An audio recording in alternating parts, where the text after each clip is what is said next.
민주당 대선 후보로 인기가 급상승하고 있는 카말라 해리스 부통령의 인기는 차기 민주당 후보로 거의 확실시되고 있습니다.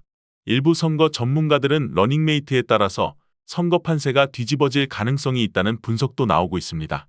그런 만큼 카멜라 해리스 부통령은 올바른 러닝메이트를 선택하는 것이 중요하다는 것을 잘 아는 사람은 없습니다.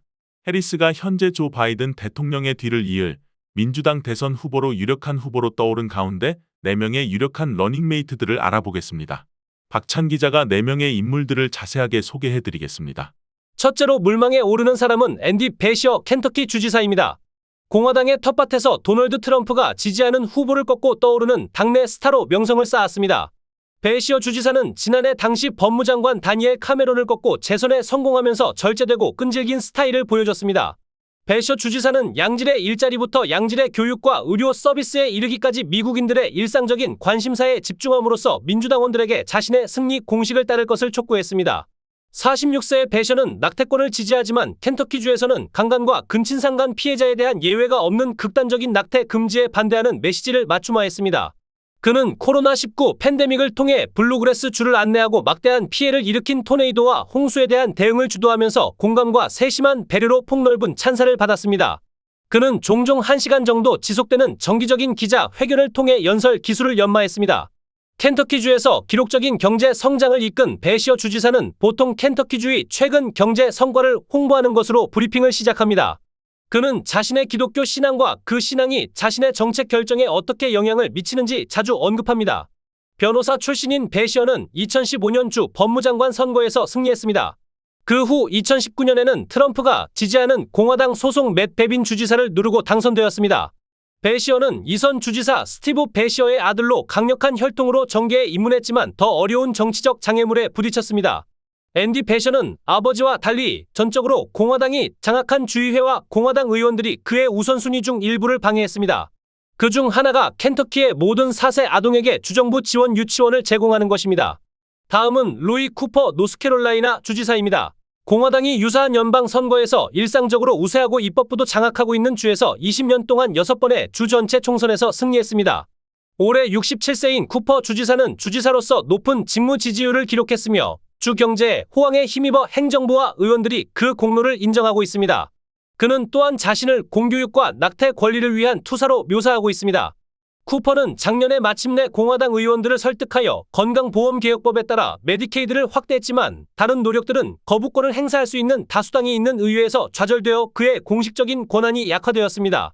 롤리에서 동쪽으로 약 50마일 떨어진 작은 마을 내시 카운티 출신인 쿠퍼는 고등학교 쿼터백이자 노스캐롤라이나 대학교의 젊은 민주당 대표로 학사 및 법학 학위를 모두 취득한 인물입니다. 친구들에게 쿠퍼라고 불렸던 그는 고향으로 돌아와 아버지의 로펌에서 일했습니다. 쿠퍼는 1986년 주 하원 예비선거에서 민주당 현역 의원을 꺾고 연방 하원의원에 당선되었습니다. 이후 14년 동안 의원을 지냈고 나중에 상원 다수당 원내대표가 되었습니다. 쿠퍼 주지사는 코로나19 팬데믹 기간 동안 사업과 학교 활동을 제한하는 등 힘든 시기를 보냈습니다. 쿠퍼 주지사는 트럼프가 주 선거인단 투표에서 승리한 2020년에도 4.5%포인트 차이로 재선에 성공했습니다. 쿠퍼 주지사와 그의 아내 크리스티는 장성한 3딸을 두고 있습니다. 다음은 마크 켈리 애리조나 주 상원의원입니다. 우주비행사로서의 경력을 활용하여 오랫동안 공화당을 지지해온 주에서 온건파로서 브랜드를 구축했습니다. 2020년 고인이 된 공화당 상원의원 존 맥케인의 임기를 마치기 위한 첫 번째 선거와 2년 후 임기를 채우기 위한 2번의 선거에서 켈리는 다른 어떤 민주당원보다 많은 표를 얻었습니다. 그는 2020년 애리조나에서 근소한 차이로 승리한 바이든 후보를 2%포인트 차로 앞섰습니다. 켈리가 전국적인 정치적 주목을 받기 시작한 것은 비극을 겪으며 시작되었습니다. 그의 아내인 가브리엘 기퍼즈 당시 하원의원은 투손의 한 식료품점 밖에서 유권자들을 만나던 중 머리에 총을 맞았습니다.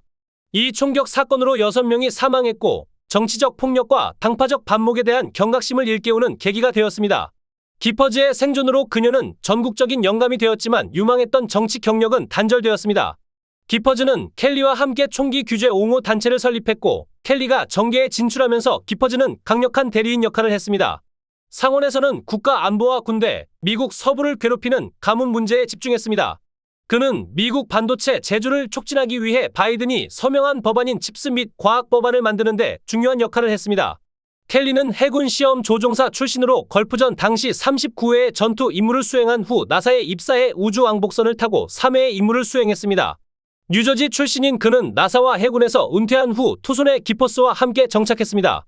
켈리보다 2년 먼저 민주당 후보로 선출되었지만 나중에 당을 떠나 무소속이 된 키르스텐 시네마 애리조나 주 상원의원과 달리 기포스는 당의 풀뿌리 지지층을 소외시키지 않은 채 무소속 유권자들의 지원을 유지해왔습니다. 다음은 조시 샤피로 펜실바니아주 지사입니다. 샤피로는 지난 선거에서 트럼프가 지지하는 극우 후보를 누르고 손쉽게 승리한 후 펜실베이니아 주지사 2년 차의 절반을 보내고 있습니다. 51세의 샤피로는 바이든의 대리인으로 케이블 네트워크에 출연해 대통령을 지원했으며 주 법무장관으로서 그리고 현재 주지사로서 수년간 트럼프의 공격에 초점을 맞춘 경험을 가지고 있습니다.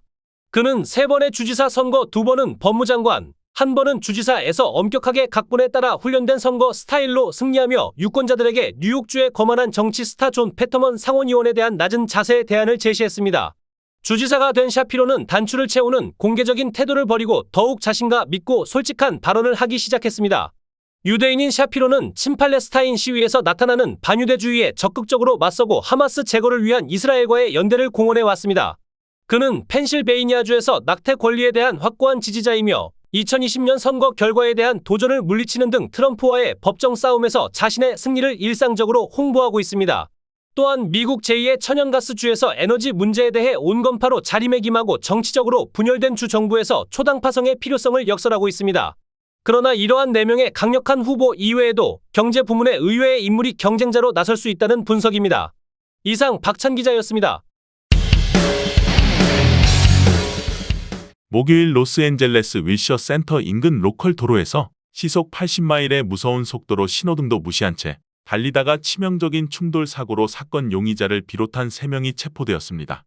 사건은 오후 3시경 마리나 델 레이 셰리프 스테이션의 세리프들이 소총으로 무장한 것으로 추정되는 강도 용의자를 처음 추격했고 로스앤젤레스 경찰이 이 사건을 전담하고 추적을 계속했습니다. 검은색 BMW 쿠페를 몰던 자동차 탈취 용의자들은 경찰관들을 따돌리기 위해 혼잡한 도로를 따라 가는 등 경찰은 위험한 고속 추격전을 벌였습니다. 마틴최 기자가 보도합니다. 사고 후 경찰은 용의자 2명이 현장에서 체포되었지만 그중 1명이 도주했다고 밝혔습니다. 경찰은 결국 3번째 용의자를 추적하여 그를 체포했습니다. 용의자는 오가와 윌튼 플레이스 교차로에 도착한 후 흰색 마스다 해치백의 후면을 들이받아 두 차량이 완전 통제 불능 상태인 처참한 모습이었습니다. 탈취 용의자는 탈취한 BMW가 아파트 건물 측면에 충돌하여 앞부분이 크게 손상되었습니다. 이 충격으로 마스다는 그 자리에서 3회 회전하며 인도로 밀려났고 차량은 조수석 쪽에 눈에 띄는 손상을 입었습니다. 이 지역 주민들은 파괴적인 충돌로 인해 큰 충격을 받았다고 말했습니다. 이 사건을 목격한 근처에 거주하는 로렌 스나이더는 비행기 추락 소리 같은 어마어마한 충돌음을 들었습니다. 라고 말했습니다. 아파트 창밖을 내다보니 차가 우리 건물 옆을 부딪히면서 완전히 부셔진 모습이 보였습니다. 그리고 한 남자가 차에서 뛰어내려 500일 윌튼에 있는 아파트 건물로 뛰어드는 것을 봤어요. 라며 충돌 당시의 모습을 전해주었습니다. 한편 현장에 도착한 경찰은 이 사건의 주범을 포함한 3명을 모두 체포했습니다. 주범인 BMW를 운전한 흑인 남성 운전자와 마스다를 운전한 여성 운전자와 함께 부상 치료를 위해 병원으로 이송되었습니다. 이들 부상자들은 현재 중상으로 상태가 매우 안 좋은 것으로 알려졌습니다. 한편 목격자들은 용의자의 차 안에서 소총을 압수하는 경찰관들을 포착했지만 수사관들에 따르면 총은 복제품으로 밝혀졌습니다. 이 지역 주민들은 지역 사회 전반에 걸쳐 범죄가 증가하고 있다고 지적했습니다. 스나이더는 이런 사건이 주위에 일어난다는 것은 매우 무서운 일이라고 말합니다. 처음에 무엇이 추격전을 촉발했는지 용의자의 차량이 도난당한 것인지는 불분명했습니다. 일부 언론 보도에 따르면 용의자들은 강도 혐의로 수배 중이었다고 알려졌습니다. 용의자의 신원은 아직 수사가 진행 중이기 때문에 공개되지 않았습니다. 이상 보도국 마틴 최가 보도해드렸습니다.